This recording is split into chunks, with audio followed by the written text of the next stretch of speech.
Hi everyone, I'm Jack. Welcome back. Now today what I want to show you is my setup and how I have everything connected and why I have the devices that I have. Now a lot of you might know already, I've got my MPC-1, that's the brain for my setup. I use Ableton as well for a lot of the post-processing for my songs.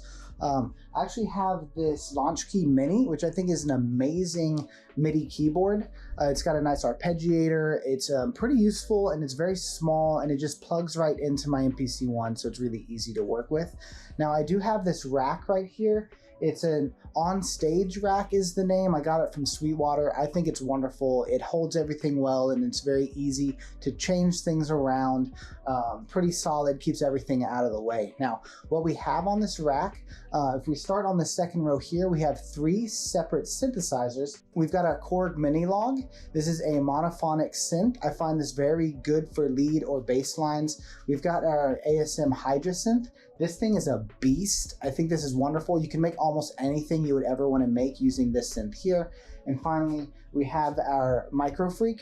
This is a paraphonic device, and what that means is it does polyphony, but things like, let's say, the LFO, the way in which the keys are touch sensitive, all of that will apply to every note being played in the same way. So in that way it's paraphonic, but honestly I think with a monophonic, with a very intense polyphonic synth, and with a paraphonic synth, this kind of allows me to get anything that I want sound-wise. Now, this might be an odd addition for a lot of you. Down here, we actually have a Casio CT-X700. This is a pretty basic keyboard, but I find it to be incredibly useful because it has MIDI out. And so what I can do is I can actually plug this into my MIDI through and use it to control any of my devices along the entire keyboard. So having something like this is incredibly useful. I have children, if you notice my shirt, and the reason I like this Casio in that respect is because it's a relatively cheap device. It's easy for them to access. It's actually separate. It's got its own on button and speakers, which is nice because they can come in, they can turn it on, they can play around without really beating up any of my more important or more expensive devices. Now, if we go to the top row, here is our Korg Electribe sampler. This thing is wonderful. It's really nice for sound design, for creating sounds that I can then either bring to my MPC-1 or have fun with this device here. Really, everything you can do here is found within the program edit setting of the MPC-1, but this does have some unique ways in which you can manipulate sound, so I think it's a very nice addition to my setup. So moving on, we got our DJ controller. This is the Impulse 500 from Hercules. This is really neat. I haven't actually played with this too much, but I think it's a fun thing to bring out whenever I can. And what I have here is really just a tray. Honestly, this is a pretty cheap tray that I bought. I believe it's specifically made for projectors, but I find it really nice for my setup because it can hold all of my random gear. You can see I got like a Monotron, I've got my stylophone. This is actually a passive mixer. It's fun, it's okay. The thing I don't like about the passive mixer is it runs off of the sound that's coming in, so it can actually lower the volume of the sounds that are going in. And when you have multiple inputs, it can be a little finicky in how the different channels play together, but I still think it's a fun thing to have around. And really, this is the main thing I have on this tray. This is a NewTek synthesizer from Korg. This I essentially use as my effects box. Essentially, this has an in that will gather the sounds from all of my devices via my mixer, and then on the FX send from my mixer, it sends that audio to the NewTek, which I can then play with. It's got a wonderful modulation, delay, and reverb, as well as a filter, which you can apply to any sounds coming in. So very, very fun there. If we look at my audio routing, this table here, you can see I have a mixer. This is a nice mixer. You can see it's got 10 channels. These 2 are mono, and then these 4 are stereo. And so what I essentially have is I have my 2 mono synths coming in. I have my polyphonic and my paraphonic synths, and I have that audio in from my NewTek as the effects box. I have a few more ins. I have kind of a loose one here that I can use for any devices that say I want to play with my pocket operators. Well, plug it in there, get the sound to come in through my mixer. I have this Scarlett Focusrite here. That's where I have my microphone plugged in. It's got an in the back that accepts the sound from the mixer as well as my MPC-1. And as you can see here, we've got a MIDI through. This thing's really nice because the input for this is coming from my MPC-1. So this can control any of my devices really easily through the MPC-1. And with the MPC-1, what I can do is I can either plug in my small Launch Key Mini, or I can plug in the cable from my Casio.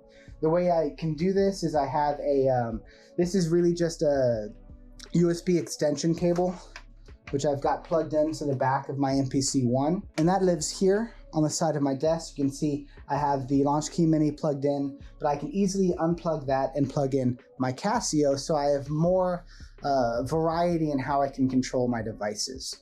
So one important aspect with this is the way I have my sounds coming in and out of my MPC-1. Now, the MPC-1 can have all of the audio from my devices come to it. I'll turn this on right here so I can show you that.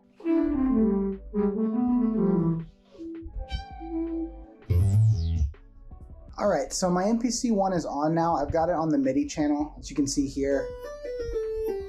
That's controlling one of my synths. Now, I've got the launch key plugged in, as you can see.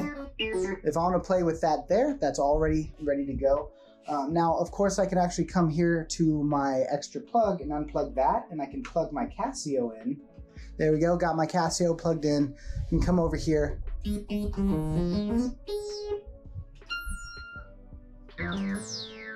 Right, and so in that way, it's pretty, I got a lot of options for how I control my devices. So I think that's an incredibly useful benefit to how I have this set up. Now, just to show you another benefit, if we go to the sampler on my MPC-1, hopefully you can see that screen. You can see that if I'm playing my external synths, that signal's coming through into the device. But if I were to, let's say, set up a little beat here. All right, so we got a little beat set up, and you'll notice when I go to sampler that audio is showing up here, right? That can be kind of weird. It can create some feedback loops. And so what I do is actually go to my software.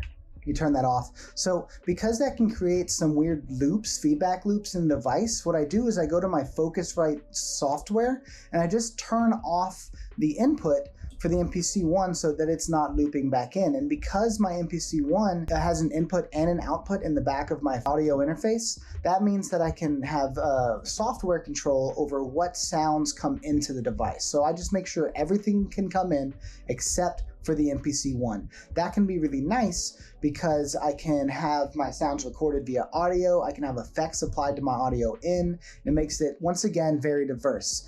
This is being used in that aspect just the way an MPC-1 should, in that I can manipulate sounds, gather sounds. Really, it's the brain for all of my devices, and so it needs to be able to either get only the device input, or if I want, I can also have it record itself. Really, all I do is I go into my Focusrite software and just flip a switch, and that's done. So I think that's a really powerful way, once again, that this setup is being utilized. All right, so another fun thing, I actually got this. This is, I think, like a hat rack or a key rack, and I just use it for my pocket operators. The pocket operators are fun to just have around. They're a really good kind of source for sounds. If you're doing sound manipulation via, like, let's say your MPC-1, Electric sampler, really anything you use for sound design, it's nice to have some pocket operators around just for that starting sound. Now, another fun thing about my setup here, because I have everything going to the same mixer, and the mixer has an FX out, I can use my Korg NewTek as an effects rack, essentially. So I can send these sounds in, I can then go to the modulation, the delay, or the reverb on this device, and anything coming out of any of these devices can be sent there individually.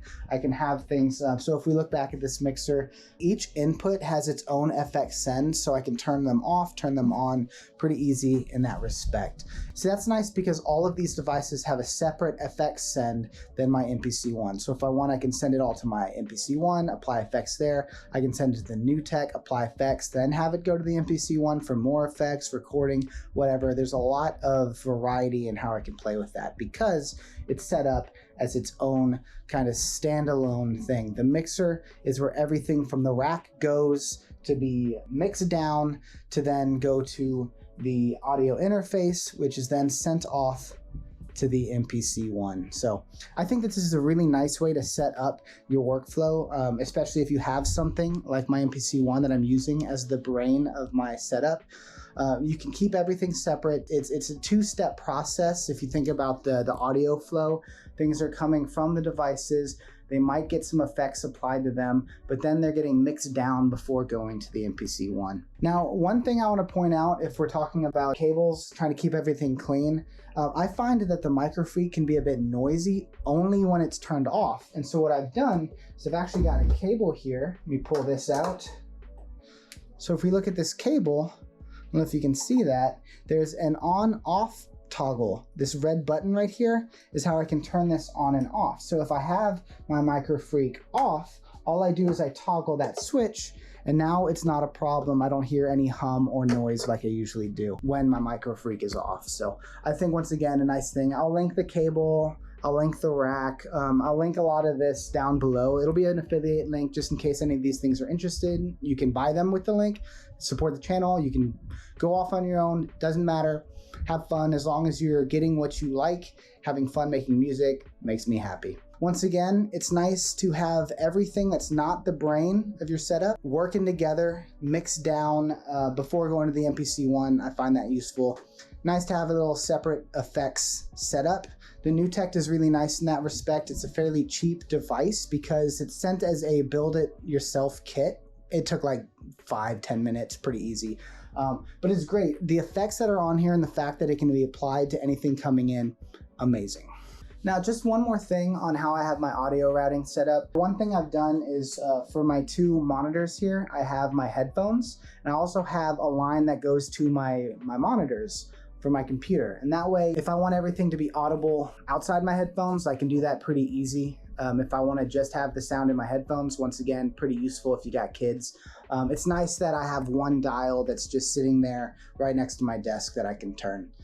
So I think this is a pretty good setup. It's been working well for me. It makes it where I can really make any sound that I want. I can do my sound design in or out of the MPC. I can design my patches as well in or out of the MPC. And everything really kind of plays well together, you know. I've got my MIDI 1, MIDI 2, MIDI 3, MIDI 4, MIDI 5 for the new tech. Now, while I use this mostly as an effects rack, it is actually a synthesizer as well. You can make your own sounds there. Pretty diverse device. I like it. So the only other thing I'll mention for the desk is to actually have a little pull-out drawer here for my keyboard. That way I can keep it out of the way if I want to just be focusing on my devices. Easy, just slide the keyboard in. I've got all this desk space. Can actually set up all of my pocket operators, my small devices if I want, plenty of room. I think a keyboard rack like this can be a pretty useful addition to your setup, even if it's not directly for making music. So just thought that might be worth including as well. All right, so I think that's it. Hopefully I've covered everything here. If you have any other questions, let me know and I can go over them later. I can maybe just respond to the comment, let you know what I do. Yeah, so that's my setup. I hope you found it interesting. All right, thanks. Have a good one.